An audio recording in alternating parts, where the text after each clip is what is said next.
In section 8-2, our final section for semester 1, we're going to prepare something called a post-closing trial balance. So you can maybe guess that this would be after you're all done closing, so post-closing. So after we're all done with our closing entries, we are going to prepare an updated trial balance. So we created a trial balance when we created our worksheet. That was the first column of our worksheet with all the balances from our general ledger.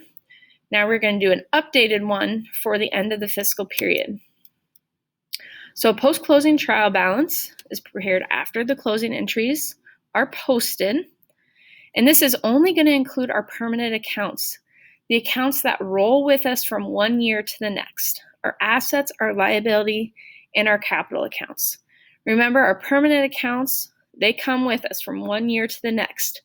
We don't start fresh, get rid of all of our assets. We don't just empty out our bank account, throw away all of our supplies, and start fresh from one year to the next. No, assets, liabilities, and our capital accounts come with us. Those are permanent from one year to the next. So notice that we have our post-closing trial balance. Notice our permanent account balances have balances and temporary accounts are zeroed out. So those temporary accounts that we zeroed out in chapter 8-1, you could see here, Michael Delgado drawing, no longer has a balance. Income summary, no longer has a balance.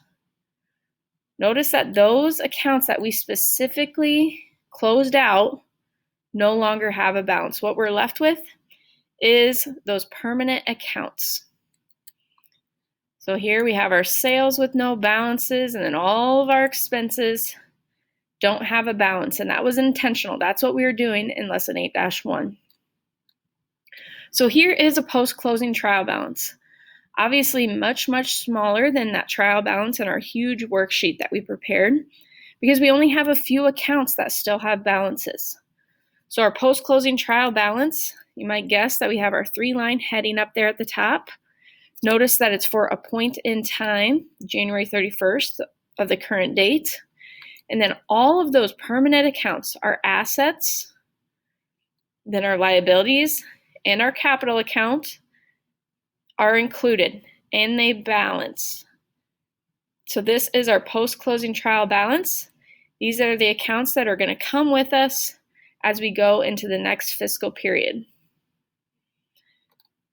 So we've got our heading, account titles, account balances, and that is lesson 8-2. Be sure that you answer those 3 questions at the bottom of your note guide and pause this video to check your answers.